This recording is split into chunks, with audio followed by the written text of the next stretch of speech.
It says, declare these things, exhort and reprove with all authority. Let no one disregard you. Again, read the last part. Let no one disregard you. Mtu asikudharau. Mtu asikuchukulie. Mtu asikuone hivi. Let no one disregard you. May we be seated. Let no one disregard you.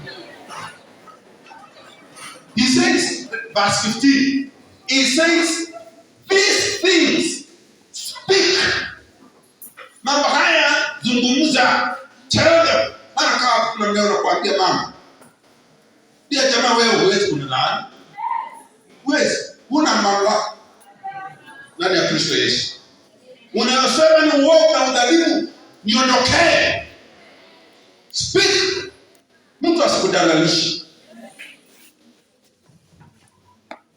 Na mnakaa nyakati zilizo mbaya sana. We live in, Paul will call them evil and perverse generation. Kizazi hiki. Kiwa mpumbavu na mjinga. Utadalilishwa. You'll be despised. You'll be harmed. How can you be in school? How can you be a Christian even born again person with the blood of Jesus? And people are harassing you. You should know the truth, and the truth will set you free. Speak these things. Speak them once. Speak them twice. Speak them always. Let them know. Well, behind nyakati zetu tulikuwa tunatafuta pale, kulikuwa na metal things inaitwa I am saved. I am born again. Kisha watu wengine kusema nimeokoka na wanaangalia chini. You should be able to say, I'm Jane, and above all, I'm born again. I'm a child of God. Christ saved me. How about you? You should be able to introduce yourself and say, I am born again.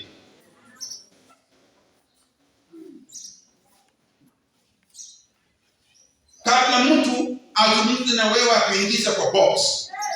Bwana wewe kuingiza katika box ya Yesu Kristo. That you are born again.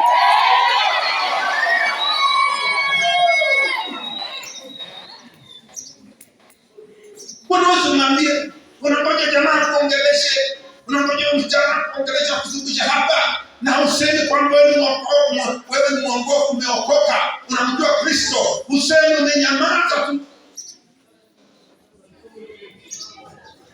Speak, verse 15, speak these things and exhort them and encourage them and rebuke with all authority. Are we together? With all authority. Let no man, let no one, let no God, let no boy, let no man, let no woman, let no father, let no mother despise you because you didn't speak. Now I'm not saying you're going to become arrogant. No. Just go and say, I'm so and so, I'm born again. I love Jesus Christ. This one I don't do. This one I don't do. I am like this. This is my way. Explain your way. Explain yourself. Let people know who you are. Let people know what you believe. Let people know what you stand for.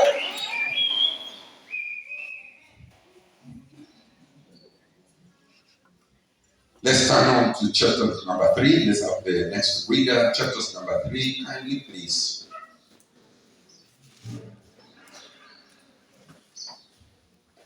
We're in chapter number 3.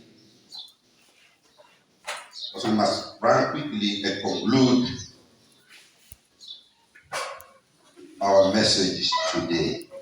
Chapter number 3. Are you there? Yes. Just hold on. I've not given instructions yet. Number 3. I even didn't say praise God. Follow instructions. Say amen. Now listen. I want to be quiet and silent wherever you are. Because following instructions is very important to help us to move faster. It will help us to be a blessing. You are reading from chapter 3, verse what to what? 1 to 7. She's going to read us, or we are going to preach a bit where we're there. Okay. When they take my camera, they are taking yours. Today you are speaking, you are also exposing. May the Lord help. All of you are standing together with me someday to become preachers of this kind. Amen. And learn the discipline of this ministry of preaching. Are we together? Very, very critical. So quickly turn to chapters number 3. And chapters number 3 in your Bible, does it have a subheading? Yes. What does the subheading in your Bible say? Read for us the subheading. The way. And Bible says, teaching Christian behavior. Mine is a teacher's Bible, so it is saying teaching Christian behavior. Yours is a student Bible is saying, telling you how to live. So let me teach you how to live. Are we together? How to live, behavior, conduct, if you so wish, Christian conduct. And particularly this one now, we have been talking in chapter 2, we've been talking about Christian behavior and conduct from within. Are we together? You know, within the church, there are people who believe wrongly, who teach false doctrine, who are doing what? Within the church. But in chapter 3, we are talking about you as a believer, living how you need to behave in a wider world, in the community, in this entire school community, and in the whole of your life. Remember, life is lived in different spheres. We live our life first in our own cocoon. There are things that you know, and only you know, and only God.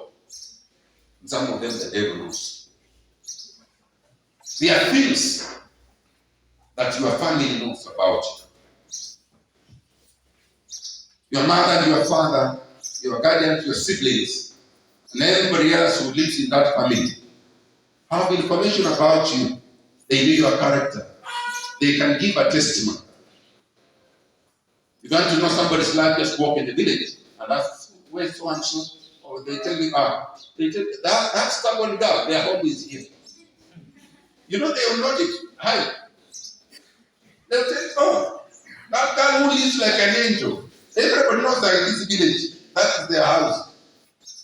You ask about John, they will tell you, oh, if you are talking about John, the praise and worshiper of that church. And they will tell you, are talking about John, the one who was arrested the other day.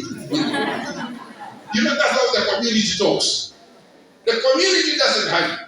They know you better. In chapters number 3, we are dealing with character, we are dealing with behavior, but your behavior in the bigger domain, in the community, in the world that is unborn again.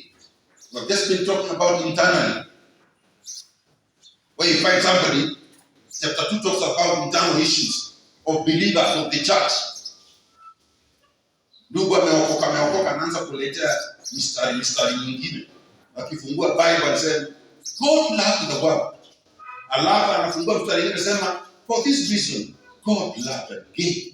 Then you want hii mistari ya love huyu ndugu na Mungu pekee yake anafungua mistari ya love. Ya nini? Lazima kuna kitu. Para kwa mpumbavu. Mwingine amefunga macho hapo na kuhubiria wewe peke yako. Hiyo ni mambo ya itano, mambo ya ndani ya nyumba. Hata kweli nyumba naweza kuwa naishi na ndugu ambaye amejawa na pepo la unaitwa nini, usinzi ama incest. Unaelewa nini? Ni mambo ya ndani ya nyumba yenu. Hata polisi hawezi fika hapo.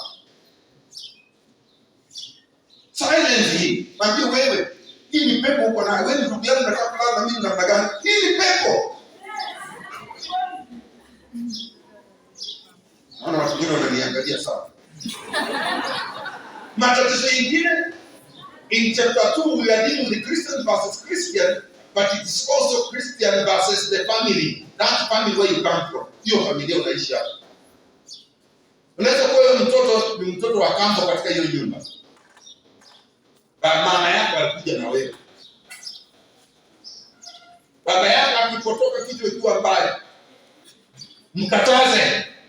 Mwambie mimi ni mtoto wako kisheria. Na hiyo sifanyi. Na ujue mali ya kutorokea. Napenda wasichana kutoka Masaila. Wanaenda kama wanatoroka mpaka wanakimbia wanaenda kushtaki mahali. Leo unakaa hapa kumba. Kwa sasa ningefanyaje na nibaba? Wewe wakataze. Say no to all ungodliness. Watu wengi ile shida uko nayo ni wale watu uko na wao. Mswahili akasema kikulacho kinguoni mwako. Huyo kijana unatembea na yeye aweza kuwa matatizo makubwa kwa maisha yako. Naweza kuwa tunahubiri hapa kutoka kwa break na kuambia mambo mengine. Wacha na hao watu tunaomba sasa. Hawaelewi. Unatoka huko ndani ya hapo ukitoka tu kijana wanakupatia. Hapo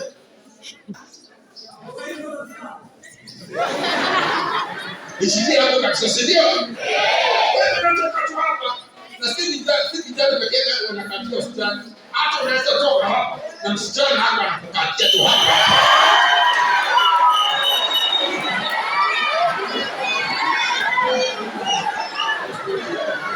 Wewe ndio mambo ya nyumba. Hata toka unahubiri hapo ukitoka tu na anatoa hiyo yote ninahubiri anaweka tu yake ndani yako. Mkataze. Asili ya jina la Yesu. Wewe unamkutana na kijana na msichana anakuzunguka tu katia jirani hata usemi kitu umekaa tu namna hiyo.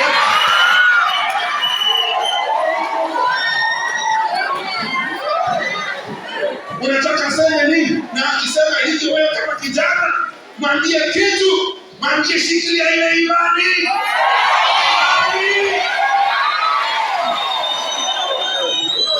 Shikilia ile mafunzo tulikuwa tukisikia.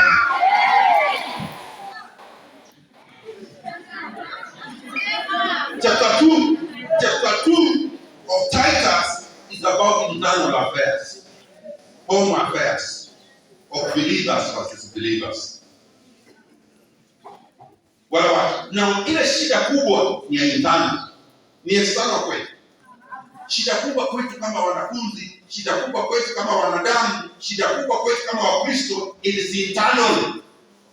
Yule mtu mnaipenda na praise high five. Anaweza kukupa baby ndani. Kitu anaweza kukupa mtoto ndani. Huyo mwenye anataka high five. Mungu anashikana. Huyo ni hatari. Mtu mwenye hajaokoka sio najua tu yeye hajaokoka. Hiyo ni shida kweli. Shida ni hii.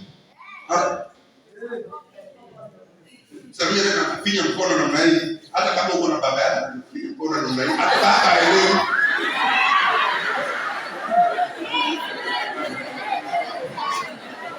Siku hizi kuna simu. Siku hizi kuna nini? Simu. Mmekaa na wako wana communicate. Unafikiri mko mnaongea mnakula pesa, kumbe yako anakula mwingine kumbaya.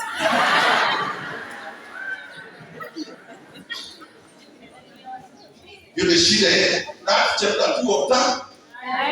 Let's go to chapter 3. Now we talk about how to behave in public with the other people who are not born again. Are we together? Yes. But also it is easier. Our big problem is men and women, brothers and sisters. We worship in the church. We travel with in the same matatu. We book cars on the pikipiki motorbike.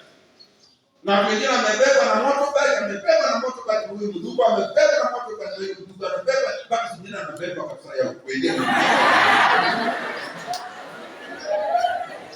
Usiwe mpumbavu hata hiyo kode beba, ujue chochote kinawezekana. Umeomba, umejaza Roho Mtakatifu. huwa wanasema those who read people are unknown people. Watu wanajua. Unajua mnakaa hapa mwilini nini nasema nini?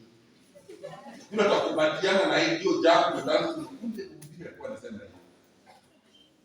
Mswahili anasema kitakulacho. Ni kitu cha karibu sana.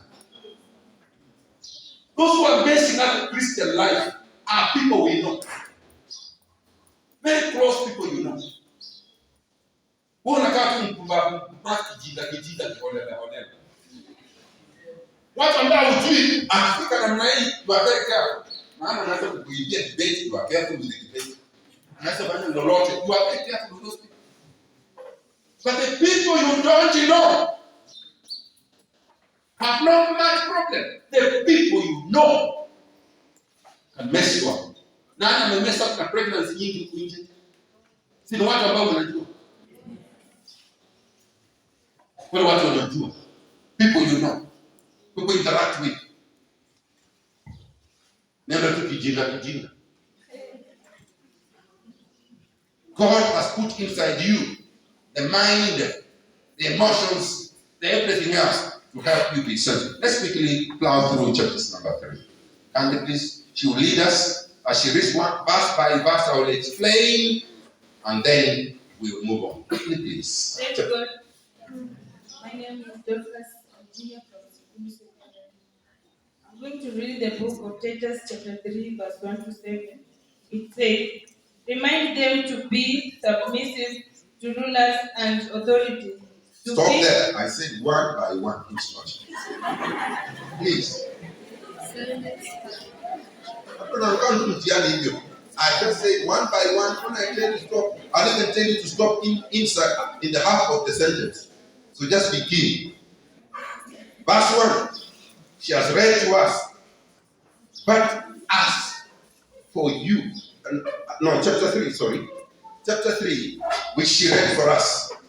Remind who? Them. To be Submissive. to who? And who? To be obedient. To be ready for every good work. Now we have moved away from internal affairs. We are now going to a level where we are going outside the Christian Union leadership, outside our church, outside everything else. We are now talking about, Paul is telling Titus to remind believers on the island of Crete. I want you not to forget. It is Paul writing from the city of Decapolis in the province of Macedonia.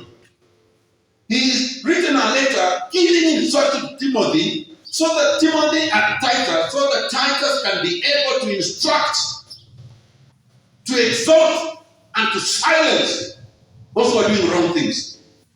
In chapter 3 he says, remind them.